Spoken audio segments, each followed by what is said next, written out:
Constantino I, también conocido como Constantino el Grande, emerge como una figura muy interesante en la historia del Imperio Romano, proclamador del Edicto de Milán y fundador de la mítica Constantinopla. Dejó una huella en la historia del cristianismo y en la configuración geopolítica de la época.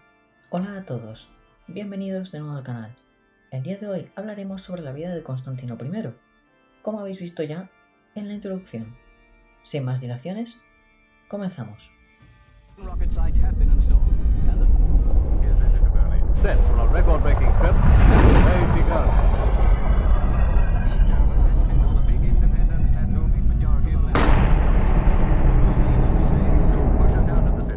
Cayo Flavio Valerio Aurelio Constantino, nacido en Naissus, actual ciudad serbia, entre los años 270 y 288, era el hijo de Constancio Cloro y Helena. Su infancia transcurrió entre los campamentos militares romanos junto a su padre, quien fue designado César, un puesto de consejero, y heredero de uno de los Augustos del momento, Diocleciano. El otro Augusto era Maximiano, que eligió a su rival Galerio. Recordemos que estamos en plena tetrarquía.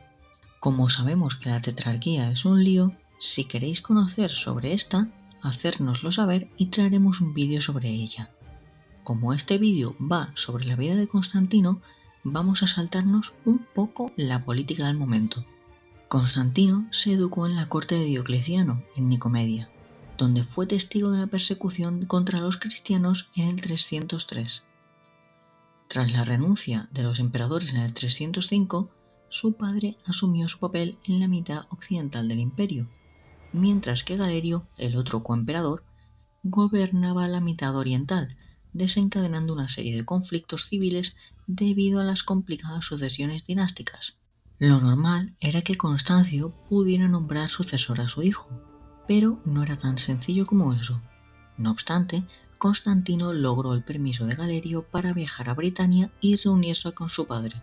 Tras la muerte de su padre en Evocarum, actual York, enfermo y muriendo el 25 de julio del 306, sus tropas le proclamaron emperador en la misma ciudad el mismo día, cosa que a Galerio no le hacía mucha gracia, pero aceptó nombrándole César de Britania, la Galia e Hispania.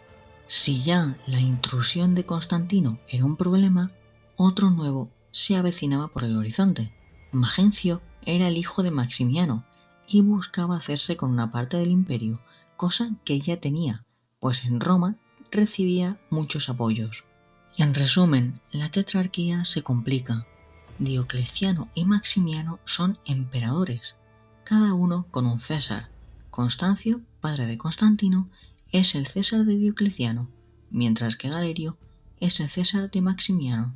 Tras la muerte de Diocleciano y Constancio, surge un vacío de poder que podría ser ocupado por Constantino. Sin embargo, Galerio no quiere que Constantino sea emperador y lo nombra César para evitar un vacío de poder. Aunque se resuelve este problema, aparece una nueva figura en escena, Magencio, hijo de Maximiano, que busca reclamar parte del imperio. Una vez nos hemos quitado la política, veamos la parte más interesante. Cuando Galerio muere, todo el panorama del imperio se simplificó. Cuando esto pasó, el imperio volvió a partirse en 4 partes divididas, en 4 Césares. Ya no había emperadores de por medio, pero seguía habiendo un imperio dividido.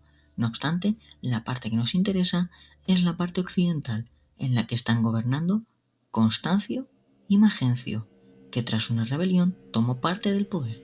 La tensión entre Constantino y Magencio, alimentada por la desconfianza y la ambición desmedida, se intensificó ante la imposibilidad de llegar a un acuerdo equitativo en la división de tierras y poder. La versión de Magencio a compartir el poder con Constantino se convirtió en un punto de quiebre, marcando el inicio de un conflicto que tendría consecuencias para ambos. Entramos en la época de la triarquía, del 312 al 313. Lo sé, hace poco os dije tetrarquía. Bueno, es que el siguiente hecho que os contaré nos dejará con 3 Césares y en plena triarquía. Constantino, en su búsqueda de venganza, observó cómo Magencio tejía su propia autodestrucción. La imposición de impuestos exorbitantes y las políticas opresivas alinearon a la población, generando un creciente descontento entre los ciudadanos. Magencio, en su afán de consolidar su propio dominio, inadvertidamente destruyó el apoyo popular y sembró las semillas de su propia caída. En el año 312, Constantino trazará su venganza contra Magencio con una campaña militar. Cruzando los Alpes al mando de una fuerza de 40.000 soldados, con destreza se apoderará de diversas ciudades estratégicas en su camino hacia la capital de su adversario. En este escenario, Constantino y Magencio chocarán en una lucha encarnizada por el control del imperio. El puente Milvio se convertirá en un símbolo de la confrontación, donde se decidirá el futuro político y militar de Roma. Las aguas del Tíber serán testigos de la batalla que no solo definirá el destino de dos emperadores, marcará un hito significativo en la evolución del Imperio Romano. Para complicar las cosas, Constantino lideraba un ejército menor que su rival, concretamente 2 veces menor. Al divisar a su enemigo acampado frente a la orilla del Tíber, decidió detener la marcha de sus tropas improvisando un campamento para la noche. Este momento se convierte en un hito histórico inmortalizado en arte, literatura y cine. Se relata que durante la noche Constantino tuvo un sueño donde una voz venida del sol le pronunciaba palabras que se volvieron eternas. Bajo este signo vencerás. Inoc signus vinces. Además, había un signo en el cielo, la cruz cristiana o crismón. El comandante ordenó pintarla en los escudos de todos sus soldados. Constantino tomó la decisión audaz de lanzar una carga casi desesperada contra la caballería enemiga. Sorprendidos, los soldados de Magencio retrocedieron y rompieron filas, dejando desprotegida la infantería. En este momento, Constantino lanzó un ataque total. Dada la proximidad del río, Magencio no pudo reorganizar su ejército adecuadamente. En un acto de pánico generalizado, las filas de Magencio se precipitaron hacia la pasarela improvisada que crearon al estar el puente inutilizado. La estructura cedió bajo el peso, ahogando a todos los que la utilizaban. Ante la opción de enfrentarse a las tropas de Constantino o perecer en el río, muchos se lanzaron desesperadamente al Tíber. Algunos lograron sobrevivir y evadir las flechas enemigas, pero la mayoría, incluyendo Magencio, pereció ahogada. Tras la batalla, Constantino recuperó el cuerpo de su rival y lo hizo desfilar triunfalmente ante él en su entrada a Roma. Pese a quedar zonas del imperio divididas, Constantino sería emperador el 325. Roma ya no era la misma.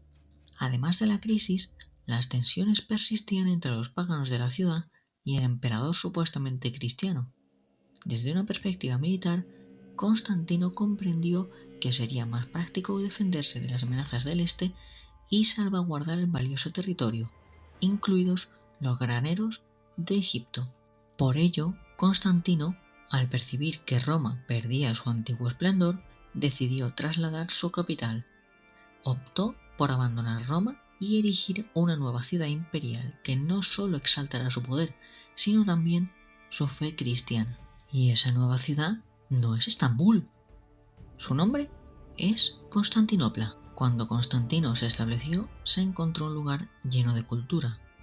Por allí pasaron Darío I de Persia, la Liga Bélica, los espartanos o Alejandro Magno. Poco a poco, el Imperio Romano de Occidente se fue desmoronando hasta llegar al final que todos conocemos. Y por último, contaros que este buen señor fue el que impuso el Edicto de Milán el 313, con el que puso fin al culto pagano en el imperio, detuvo las persecuciones contra los cristianos y les devolvió sus propiedades. Y esta ha sido toda la historia sobre la vida del primer emperador cristiano. Si os ha gustado, por favor, dadle like, comentad y suscribiros si no lo estáis, que todo nos ayuda mucho y a vosotros no os cuesta nada. Nos vemos en el siguiente vídeo. Un saludo.